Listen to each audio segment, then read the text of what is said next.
Esta mañana yo quiero presentar, si puedo usar esa palabra, un sermón, pero también una especie de estudio bíblico, no sé, una especie de mezcla entre las dos cosas, porque quiero que miremos lo más detalladamente posible un pasaje bíblico que yo creo es de vital importancia para nuestro tiempo, para nuestra fe, para nuestra esperanza, para nuestra fortaleza. Sobre todo en circunstancias cuando en alguna manera, a raíz de todo lo que seguimos viviendo, pues puede ser que tendemos a decaer, a desanimarnos. Hay cosas que en alguna forma nos cargan, nos preocupan. Quizás en medio de esta situación unos son un tanto más fuertes que otros. Anímicamente esto va afectando a muchas personas. Quizás entramos a cuestionarnos muchas cosas. Hay cosas que no entendemos, hacemos preguntas, no siempre tenemos respuestas claras y las circunstancias que vivimos siguen ahí prevaleciendo y la situación sigue avanzando y el tiempo sigue pasando. Yo estoy convencido de que si bien en el mundo secular hay mucha gente que está sufriendo por causa de esto y oramos e intercedemos lo más que podemos por ellos, pero también dentro del pueblo cristiano hay quienes se ven grandemente abocados a experimentar quizás incertidumbre o a experimentar pérdida o sufrimiento en alguna manera. Pero la palabra de Dios siempre tiene para nosotros, en cualquier circunstancia, en cualquier situación, un mensaje de esperanza y de fortaleza. Por eso quiero que esta mañana pensemos en el Salmo 91 bajo el tema Dios, esperanza y refugio. Dios, esperanza y refugio. Salmo 91. Vamos a leerlo. Nos dice así el texto: El que habita al abrigo del Altísimo morará bajo la sombra del Omnipotente. Diré yo a Jehová, esperanza mía y castillo mío, mi Dios en quien confiaré. Él te librará del lazo del cazador, de la peste destructora, con sus plumas te cubrirá, y debajo de sus alas estarás seguro. Escudo y protección es su verdad. No temerás al terror nocturno, ni a la saeta que huele de día, ni a la pestilencia que ande en oscuridad, ni a mortandad que en medio del día destruya. Caerán a tu lado 1000 y 10,000 a tu diestra, mas a ti no llegará. Ciertamente con tus ojos mirarás y verás la recompensa de los impíos.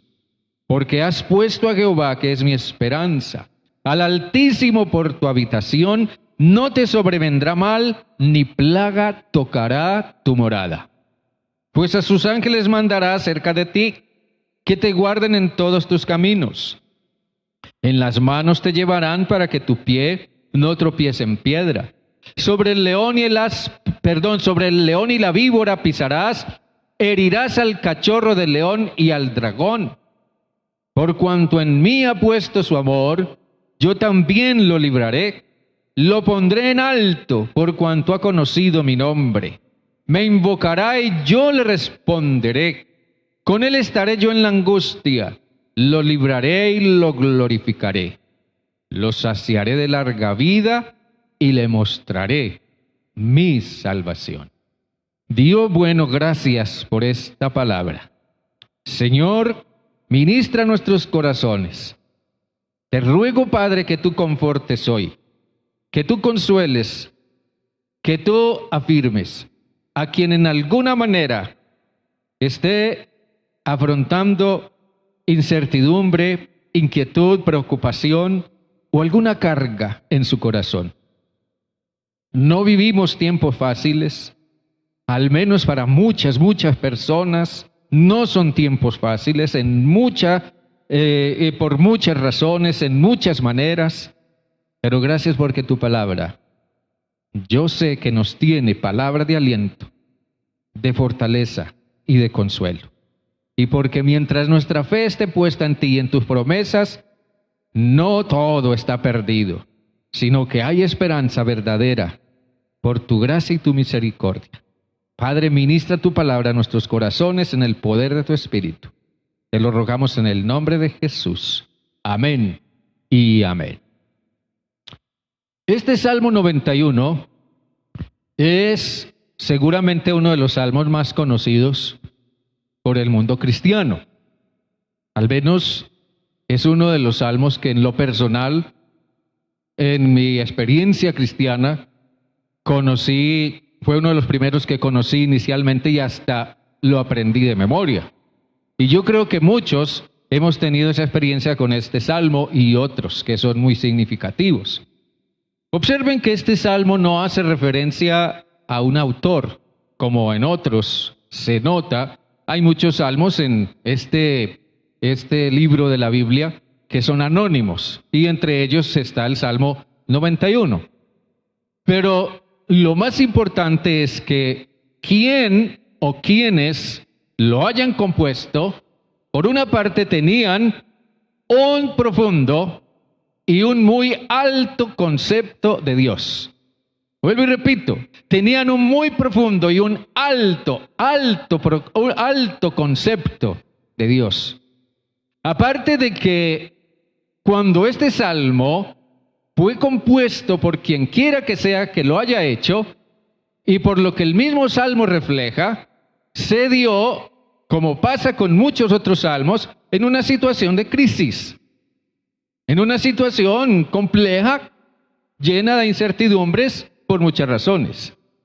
Este salmo, que en realidad era un cántico, una canción que los israelitas entonaban en su tiempo, en su momento, y cuya música hoy día no conocemos en lo absoluto, pero es un salmo, un cántico lleno de figuras, llamémoslo metafóricas.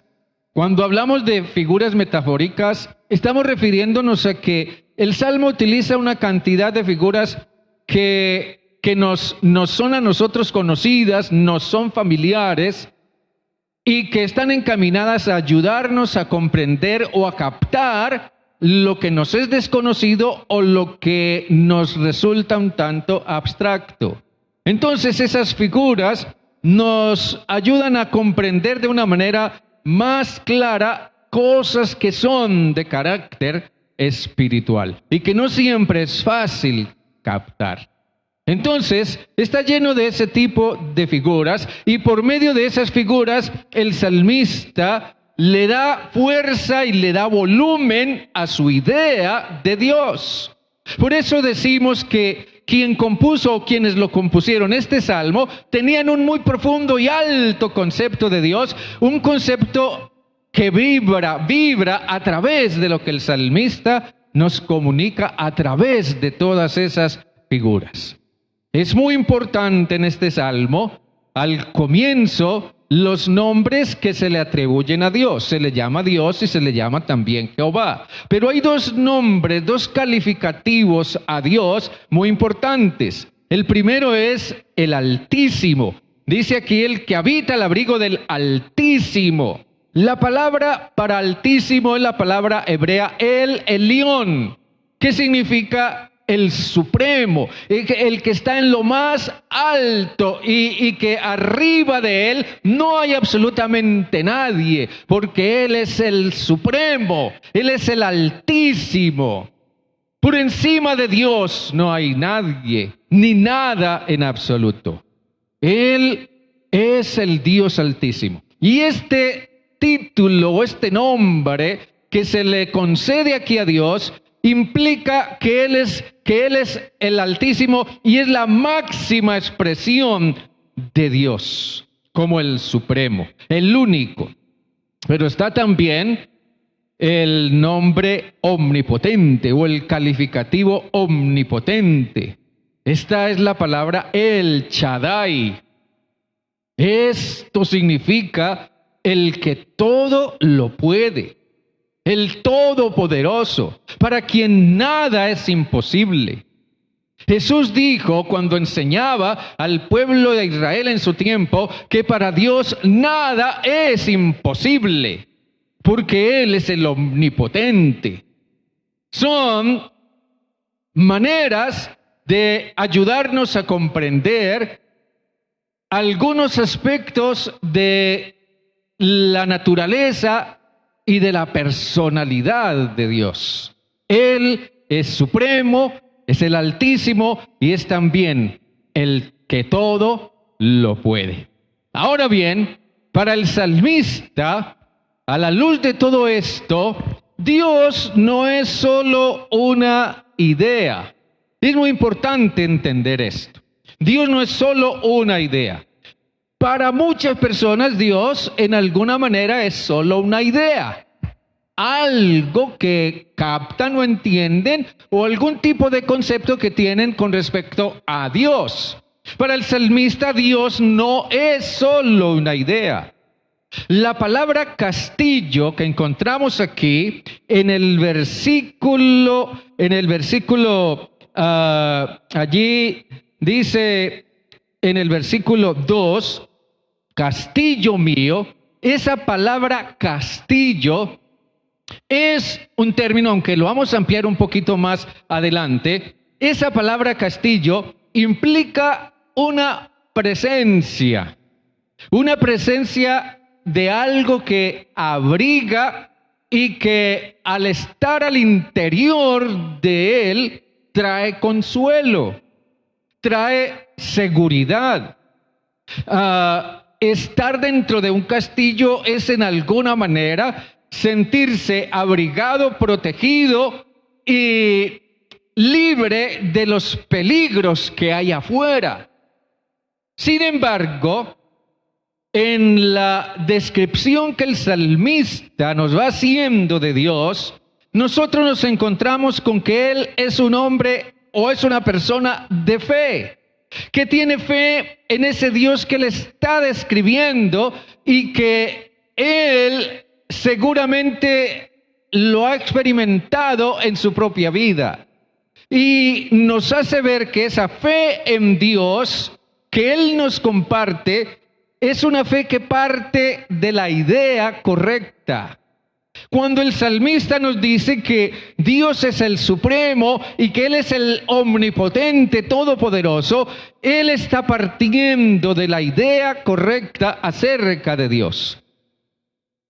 Hoy muchas personas, y siempre los ha habido en la historia, dicen ser ateos, personas que no creen en Dios o que desconocen a Dios o niegan a Dios. Hay personas que se dicen ser agnósticas porque piensan que si bien hay un Dios, no es posible conocerlo, ni es posible conocer nada acerca de Él. Pero el problema con los ateos y los agnósticos es que ellos en realidad lo que están es rechazando una idea de Dios. Ellos conciben a Dios como un Dios castigador, inmisericordia, conciben a Dios como un Dios injusto, como un Dios que no actúa conforme a la justicia que dice que tiene. Conciben a Dios como un Dios lejano, apartado de todas las cosas, indiferente a lo que pasa en el mundo. Muchos piensan, si en el mundo hay injusticia, si en el mundo hay sufrimiento, entonces la conclusión lógica de eso es, no hay Dios, según ellos piensan. Ellos conciben a Dios como alguien que se contradice, porque nos manda a nosotros a hacer una cosa mientras Él actúa de otra manera. Eso es la forma, es la idea que los ateos y los agnósticos tienen acerca de Dios. Pero en realidad, cuando uno mira más de cerca, uno se encuentra con que no son tan ateos ni tan agnósticos como dicen, porque al menos tienen una idea de Dios, aunque sea equivocada. Y la verdad es que no se puede negar algo acerca de lo cual uno no tenga una idea en alguna manera. Si miramos bien el texto del Salmo 91, nos encontramos con que no existe ningún otro punto de referencia para hacernos a una idea de Dios, a una idea más correcta, clara y más completa acerca de Dios. Eso solo podemos tenerlo a partir del texto bíblico, a partir de lo que encontramos en la Biblia en todo su contenido. Y en este salmo nosotros nos hacemos a una idea de Dios. Y nos hacemos a la idea correcta, amplia, más precisa, más completa de Dios. Eso es lo que hace este salmo. Nos revela a Dios y nos revela aspectos muy relevantes de Él.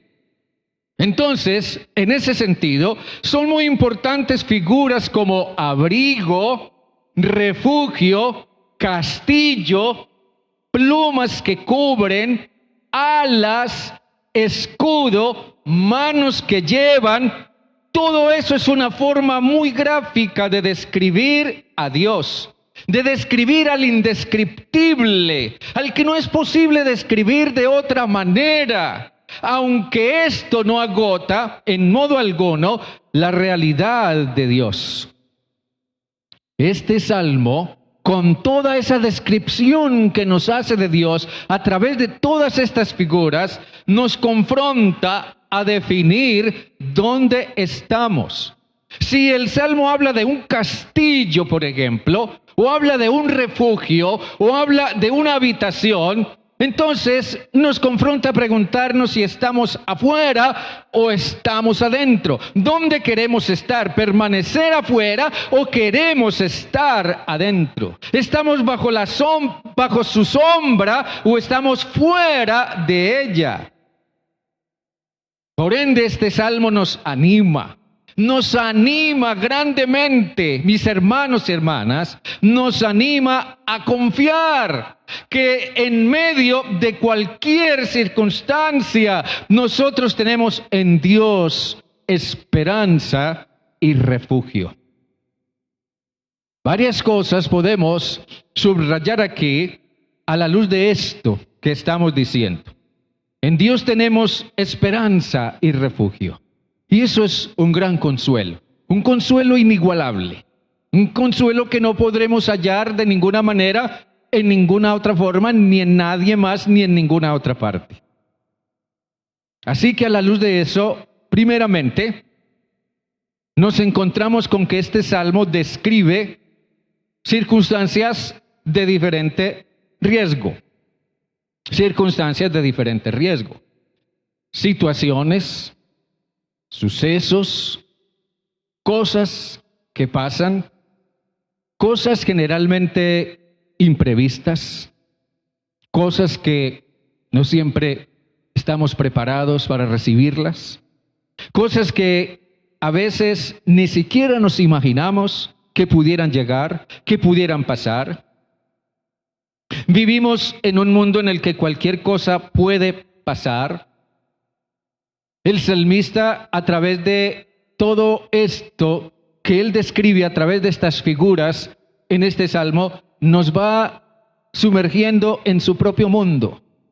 Nos va llevando a su propio mundo, como si nos dijera: vengan y vean lo que es mi mundo. Antes de que puedan encontrar un mensaje para su propio mundo, vengan y vean lo que es mi mundo.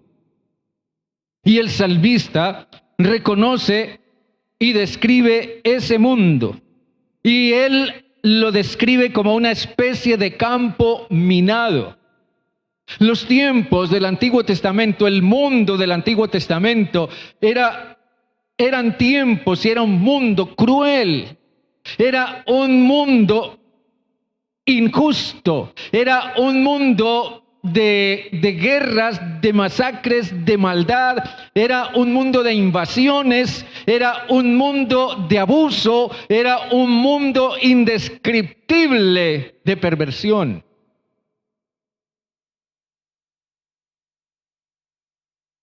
Era un mundo, ese mundo del salmista, era un mundo en que en cualquier momento podía venir una peste, en cualquier momento podía venir una plaga, en cualquier momento podían perderse las cosechas y llegar una gran hambre.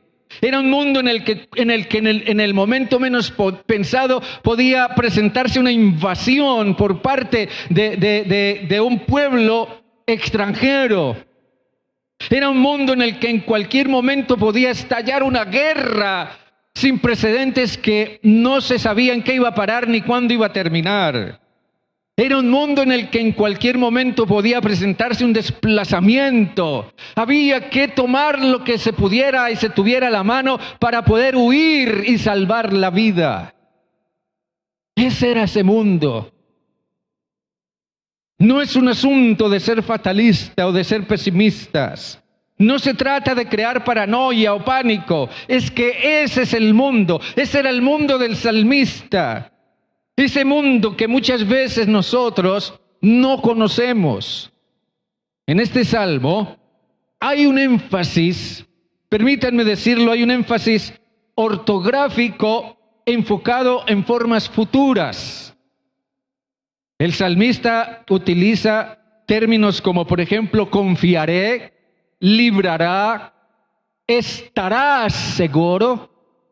Esas son formas en un sentido futuras, lo cual nos enfoca, a la luz de la manera en que el salmista utiliza esos términos, nos enfoca en lo que pudiera pasar, en lo que pudiera pasar en cualquier momento, mañana o pasado, en lo que pudiera llegar inesperadamente. Pero el punto es que si llegara a pasar, lo que sea que llegara a pasar, cuando sea que llegara a pasar, entonces podemos confiar en Dios. Las figuras que usa el salmista describen un concepto de constante riesgo, un contexto de constante peligro, de crisis, una situación de incertidumbre. Ya lo hemos dicho, en esa época los riesgos y los peligros eran reales, eran inesperados. Por esa razón, en vista de que en cualquier momento podía llegar, por ejemplo, una invasión y una ciudad o un pueblo verse en alguna manera amenazada, asediada por una invasión, entonces un castillo era un recurso vital. Un castillo ofrecía toda la protección que uno podía en ese momento tener. El lazo del cazador, la peste destructora, sugieren el estar en constante riesgo o peligro. En cualquier momento podía uno encontrarse con una trampa, con alguien que, como si fuera un animal, lo cazaba y lo esclavizaba. En cualquier momento podía encontrarse con una flecha disparada desde alguna parte para atentar contra su vida. Generalmente los pueblos, las ciudades, eran atacadas durante la noche, mientras la gente descansaba y dormía, y en el momento menos pensado, lo que se escuchaba era una gran gritería y la gente tratando de huir o de defenderse, porque estaban siendo atacados. Observen ustedes, hermanos y hermanas, se percibe en toda esta descripción del salmista que en medio de todo eso, que él nos retrata a través de todas estas figuras, en medio de todo eso, Dios está ahí. Pase lo que pase, venga lo que venga, Dios está ahí. Pase lo que pase y venga lo que venga, Dios es digno de confianza. Pase lo que pase y venga lo que venga, en Él tenemos esperanza y hallamos refugio. Por eso, en el versículo 9 dice, porque has puesto a Jehová, que es mi esperanza, al Altísimo por tu habitación. Pero avancemos un poquito más a la luz de esto. Ya hemos visto que este salmo describe circunstancias de diferente riesgo. Pero por otra parte, el salmo nos hace ver que Dios está por encima de esas circunstancias. Dios está por encima de esas circunstancias. Ya comenzamos a comprender por qué el salmista se refiere a Dios como el Altísimo, el Supremo y el Omnipotente. Dios está por encima de esas circunstancias. Ahora bien, el salmista apela a figuras que ante el espectador o ante el lector son de grandes dimensiones. Miren bien, apela a figuras que a nuestra vista o a nuestro concepto, a nuestra mente, son de grandes dimensiones.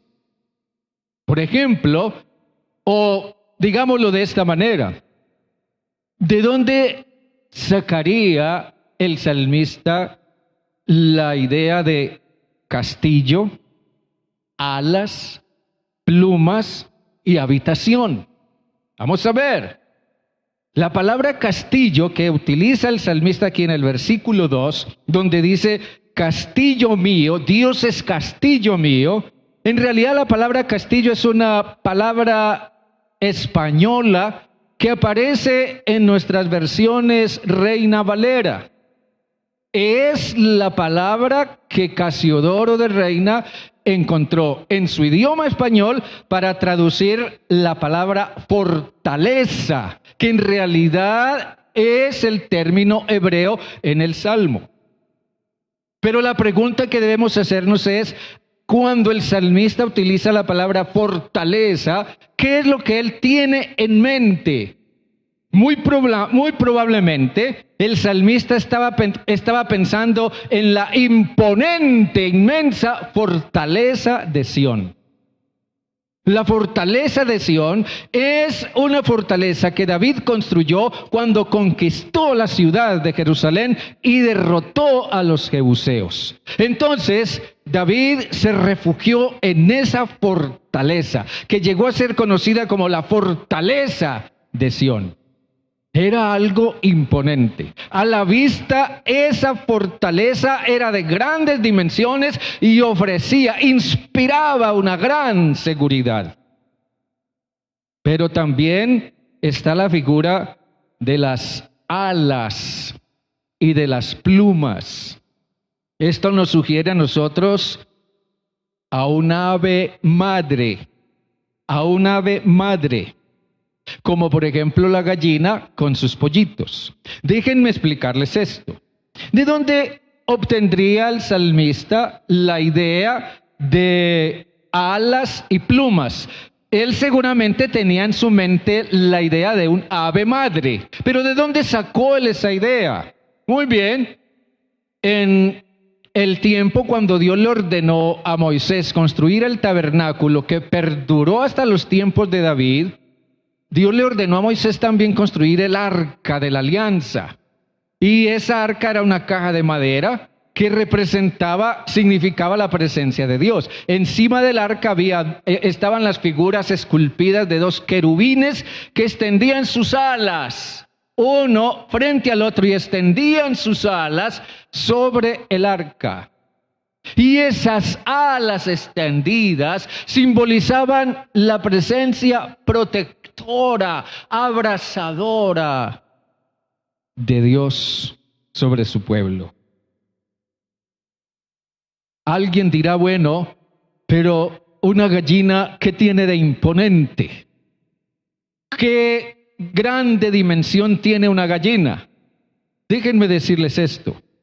A nuestros ojos humanos, una gallina quizás no es nada imponente.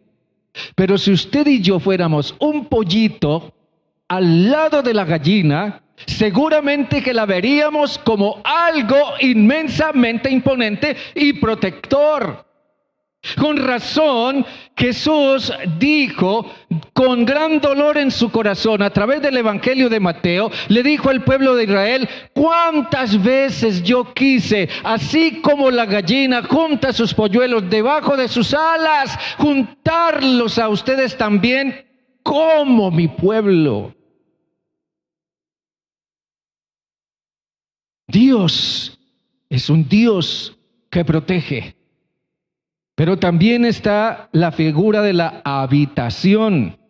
Aquí en el versículo 9, el Altísimo es nuestra habitación. La palabra habitación tiene mucho que ver también con el tabernáculo que Moisés construyó y que ya decíamos perduró hasta los tiempos de David. Y ese tabernáculo era algo imponente a la vista, pero no solo por su aspecto físico, tal vez no era una construcción muy grande que digamos, pero era imponente, porque ese tabernáculo implicaba la presencia de Dios. Cuando nosotros visitamos lugares históricos, yo recuerdo en mi tierra, en Antioquia, en la ciudad de Bello, existe todavía la casita donde nació Marco Fidel Suárez, uno de los primeros presidentes de Colombia. Y es una choza, una pequeña choza con techo de paja, paredes de barro y el piso de barro. Y esa casita todavía está, hasta hace unos años que fui y la vi, estaba allí cubierta por una urna de cristal. Pero cuando uno ve esa casita y la asocia con quién nació y vivió ahí y lo que llegó a ser, uno no puede menos que sentirse impresionado. Mirar el tabernáculo que Dios le ordenó a Moisés construir, mirarlo, aunque quizás no fuera muy grande, pero era impresionante, porque ese tabernáculo nos decía, o les decía, esa es la morada de Dios. Dios está ahí y Dios está en medio de su pueblo. Piensen ustedes en esto, mis hermanos y hermanas, las circunstancias. Las circunstancias en medio de las cuales vivimos. Las circunstancias tienden a determinar nuestros estados de ánimo. Miren esto. ¿Recuerdan el caso cuando los discípulos de Jesús se vieron frente al reto de las circunstancias? Los discípulos de Jesús se vieron frente al reto de las circunstancias muchas veces. Por ejemplo, cuando Jesús les dijo, denle de comer a esa multitud, más de 5,000 personas, como 10,000 personas, denles de comer. Cuando ellos fueron en una barca y se encontraron con una tormenta y estaban a punto de hundirse. Cuando Jesús vino delante de la tumba de Lázaro, que llevaba 4 días muerto y ya sepultado. Cuando Jesús los confrontó con esas realidades y en cuanto a lo que podía pasar, entonces siempre la pregunta fue, la reacción fue, pero ¿cómo puede ser? ¿Cómo puede ser posible darle de comer a semejante multitud? ¿Cómo podemos darle de comer a tanta gente? No tenemos con qué. En medio de la tempestad del mar, la queja era, nos vamos a hundir, nos vamos a ahogar, estamos perdidos, vamos a perecer. Y ante la tumba de Lázaro, la pregunta fue, pero Señor, ya lleva 4 días muerto. Nosotros tendemos a ver las circunstancias demasiado grandes, las vemos demasiado incontrolables, las vemos amenazantes, pero el salmista hace la diferencia entre circunstancias y Dios. Una cosa son las circunstancias, pero otra cosa es Dios. El salmista dice, las circunstancias son lo que son, pero Dios es esperanza y castillo. Dios es fundamento en el cual podemos confiar. El cazador y la peste son circunstancias atemorizantes, pero Dios libra, Dios cubre con sus alas y ese escudo que protege. Así que el mensaje que encontramos en este salmo no es meramente un mensaje de impacto sugestivo, psicológico, más bien es algo tangible y concreto que yo puedo asir mediante una fe sincera. Todas esas figuras nos hacen cercano a Dios.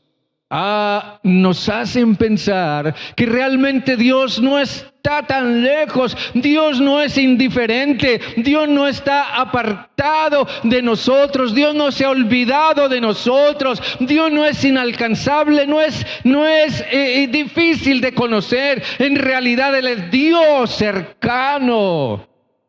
Es tan real como el castillo en que me refugio, según dice el versículo 2. Es tan real como las plumas de las alas que cubren a los polluelos. Es tan real como la habitación en la que vivo. Con razón, hace muchos años, y creo que todavía se canta por ahí a veces en las iglesias, alguien compuso un coro, un canto que comienza diciendo: Dios está aquí, tan cierto como el aire que respiro. Si nosotros respiramos es porque hay aire que nos mantiene con vida. Y así como es real el aire que respiramos, también es real la presencia de Dios.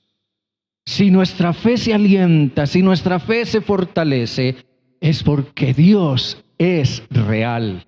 Si vemos respuestas a nuestras oraciones, es porque Dios es real. Si nos sentimos reconfortados y animados y llenos de nueva esperanza, es porque Dios es real. Y en tercer lugar, el salmista nos hace ver que Dios está con nosotros en las circunstancias. Él está por encima de las circunstancias, pero también está con nosotros en las circunstancias. Una reflexión que surge aquí es: ¿qué tan relevante es este salmo hoy?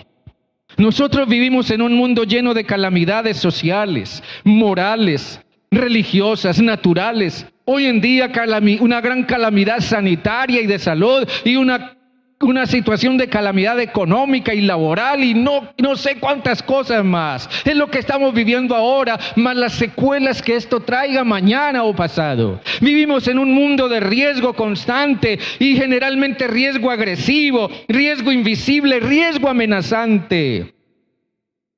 Siempre ha sido así.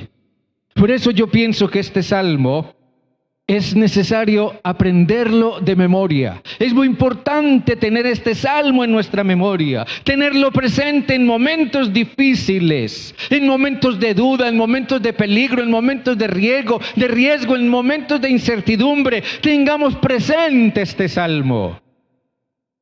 Cuando yo era muy joven y recién había llegado a la iglesia, en una ocasión nos fuimos, un grupo de hermanos de la iglesia se organizó un paseo y nos fuimos a la represa de Guatapé. En ese tiempo no era como hoy, pero de todas maneras era algo inmensamente grande. Y quisimos dar un paseo en una lancha con motor fuera de borda. Un grupo de hermanos nos subimos en la lancha. Era una tarde esplendorosa, despejada, un sol radiante. Y la lancha arrancó del embarcadero y se metió en la represa. Ya estábamos bien adentro, prácticamente no se veía la orilla que habíamos dejado atrás. Pero de improviso todo se oscureció. Comenzó a soplar un viento inmensamente fuerte. Todo el cielo se nubló y de pronto se vino un aguacero impresionante. Un aguacero que casi no dejaba ver. Lo que yo recuerdo es que todos en la lancha nos quedamos en silencio. El agua comenzó a agitarse y a levantar grandes olas, y la lancha se levantaba y volvía y se clavaba. Yo observé al timonel de la lancha y él estaba haciendo esfuerzos por controlarla y tratar de girar para regresar al embarcadero. Y en medio de todo eso, lo recuerdo muy bien, alguna hermana en la lancha comenzó a decir: el que habita al abrigo del Altísimo morará bajo la sombra del Omnipotente. Y ella repetía y decía: diré yo a Jehová, esperanza mío y castillo mío, mi Dios en quien confiaré. Y aunque yo recién estaba comenzando a conocer de la palabra de Dios, al escuchar a esa hermana decir eso, yo supe que Dios estaba allí con nosotros. Y yo hoy día me pregunto, si esa barca zozobra, yo no estaría aquí contándoles esta historia, porque pudimos llegar con bien al embarcadero otra vez. Dios estaba allí con nosotros. Hermanos y hermanas, una cosa es hacer un estudio acerca de este salmo, pero otra cosa es vivirlo. ¿Cuántos podríamos decir que hemos vivido el Salmo 91 en una situación real? Quizás hemos tenido la experiencia sin darnos cuenta, o sin haberlo reconocido conscientemente, o sin ni siquiera haberlo repetido de memoria, invocando la protección de Dios en un momento difícil. ¿Cuántos hemos tenido la experiencia de haber sido guardados o protegidos por el poder de Dios? Y yo me he preguntado, ¿es este salmo solo poesía para hacer volar nuestra imaginación espiritual? ¿O de qué está hablando realmente el salmista? Hermanos y hermanas, lo que el salmista nos está diciendo es en todo momento, y hoy no es la excepción, estamos bajo el amparo de Dios porque Él es fiel. Él está con nosotros. Él nos ampara por nuestra fe en Él. Así que hoy, en medio de nuestras circunstancias, vivamos el Salmo 91. Y en cuarto lugar, entonces la confianza es una actitud vital. La confianza es una actitud vital. En el versículo 2 dice, vuelvo y lo leo, versículo 2, diré yo a Jehová, esperanza mía y castillo mío, mi Dios en quien confiaré. En el versículo 9 dice, porque has puesto a Jehová, que es mi esperanza, al Altísimo por tu habitación. Y en el versículo 14 dice, por cuanto en mí ha puesto su amor, yo también lo libraré, lo pondré en alto por cuanto ha conocido mi nombre. Eso es confianza. Eso simple y sencillamente es confianza. Permítanme ilustrarles esto con la experiencia del Señor Jesucristo. Lucas dice que Jesús recién fue bautizado y comenzaba su ministerio, fue tentado por el diablo. No vamos a entrar en muchos detalles en eso, pero déjenme decirles esto. El diablo quiso, entre otras cosas, lograr que Jesús pusiera a prueba la fidelidad del Padre, que pusiera a prueba su confianza en el Padre y qué tan fiel es el Padre. Lo cual, de haberlo hecho, habría sido dudar y cuestionar a Dios. Cuando el diablo tentó a Jesús, según la narración de Lucas, el diablo le citó a Jesús precisamente los versículos 10 y 11 del Salmo 91. No te sobrevendrá mal, ni plaga tocará tu morada, pues a sus ángeles mandará cerca de ti, que te guarden en todos tus caminos. ¿Recuerdan lo que el diablo le dijo a Jesús? Si eres hijo de Dios, dice Lucas que el diablo lo llevó a la torre más alta del templo de Jerusalén, y allá le dijo, si realmente eres hijo de Dios, tírate de aquí abajo. ¿Acaso no dice la Biblia que a sus ángeles mandará cerca de ti, que te guarden en todos tus caminos, y que no te sobrevendrá mal ni plaga tocará tu morada, y que te llevarán en las manos para que tu pie no tropiece en piedra? Solo que el diablo le citó esa escritura a Jesús con ironía y con sarcasmo, de una manera burlona, tratando de tentar a Jesús para que cediera a su capricho y pusiera en duda la fidelidad del Padre. Pero lo que Lucas nos dice es que Jesús, no obstante, no le dio lugar en lo más mínimo a la insinuación del diablo. Al contrario, se afirmó en su confianza en Dios. Lo que quiero decir es que a la luz de la experiencia de Jesús, nosotros podemos encontrar la relevancia que tiene el Salmo 91. Es increíble lo brillantemente estúpido que es el diablo, pretendiendo hacer que Jesús pusiera en duda la promesa de Dios. Lo que consiguió fue el efecto contrario, porque Jesús se afirmó en la promesa y la aplicó a su vida. Por eso Jesús le dijo: no tentarás al Señor tu Dios. En medio de la crisis, en medio de todas las crisis que vivió, Jesús siempre oró y se aferró a la palabra de Dios. En medio de todas las crisis que vivió, Jesús siempre buscó la presencia del Padre, el abrigo de la presencia del Padre, la fortaleza de la presencia del Padre. Jesús siempre entró en la presencia del Padre para orar, para pensar en la palabra, para afirmarse en sus promesas. Jesús nos da grande ejemplo con eso.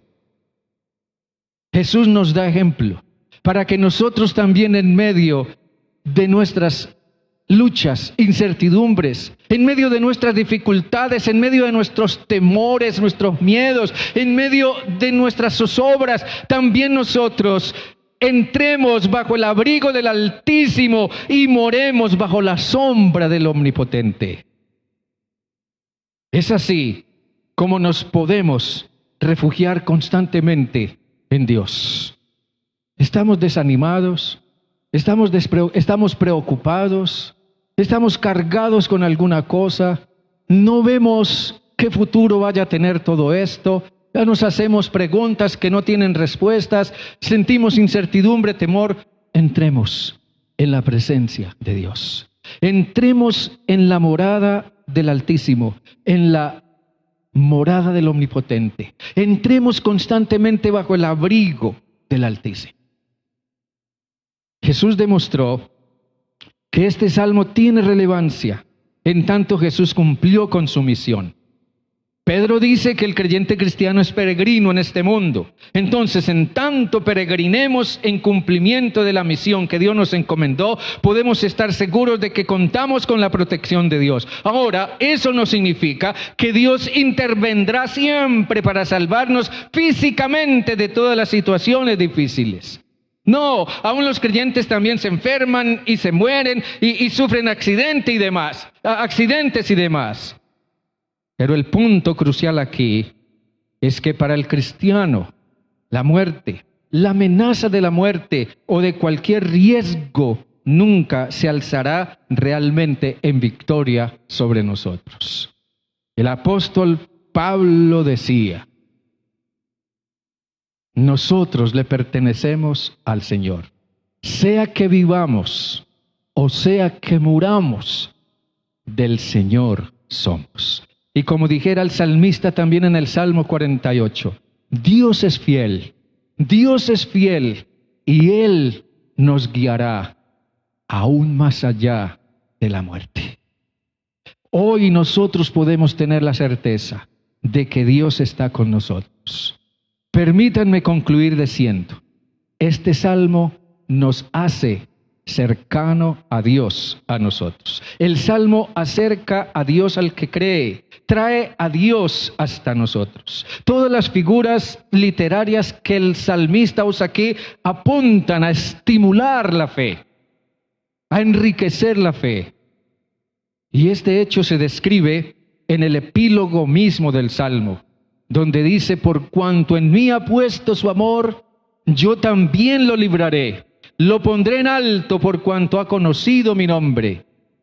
Me invocará y yo le responderé. Con él estaré yo en la angustia. Lo libraré y lo glorificaré. Lo saciaré de larga vida y le mostraré mi salvación. La fe me conecta con la realidad de Dios. el salmista toma una gran decisión. Y yo creo que eso es lo más relevante de este salmo. La gran decisión que el salmista toma cuando dice, diré yo a Jehová, esperanza mía y castillo mío, mi Dios en quien confiaré. Una gran decisión.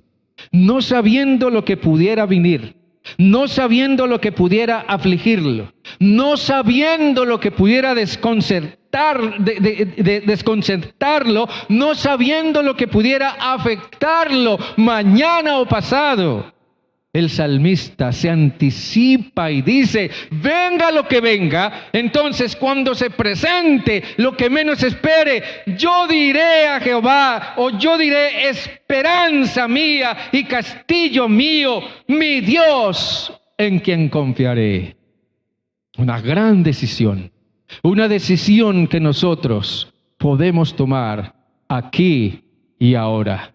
¿Y por qué no hacernos eco del mismo clamor del profeta Habacuc, cuando en medio de un contexto también de grande incertidumbre y de amenaza de invasión para el pueblo de Israel, y sabiendo lo que eso significaba, el profeta Habacuc en el capítulo 3, en el versículo 17 dice, bueno, aunque la higuera no florezca, ni en las vides haya frutos, aunque falte el producto del olivo y los labrados no den mantenimiento, aunque las ovejas sean quitadas de la majada y no haya vacas en los corrales, con todo yo me alegraré en Jehová, me gozaré en el Dios de mi salvación. Jehová, el Señor, es mi fortaleza. Él me da pies como de ciervas y me hace caminar por las alturas. Se trata de la fidelidad de Dios, pero se trata también de nuestra fe y confianza en su presencia. Hermanos y hermanas, no se trata de solamente tener una idea de Dios, se trata de tener fe en la realidad de su presencia con nosotros. Él está con nosotros. Él es el Altísimo y el Omnipotente. Hermano y hermana, amigos y amigas, fortalezcámonos en la realidad de la presencia de Dios. Permítanme orar. Dios bueno, gracias te damos por tu amor tan grande para con nosotros. Gracias también, Dios, por enriquecer de esta manera nuestra fe a través de este salmo tan conocido por nosotros y del cual yo creo todos nosotros en alguna manera tendríamos también mucho que decir a raíz de nuestra propia experiencia.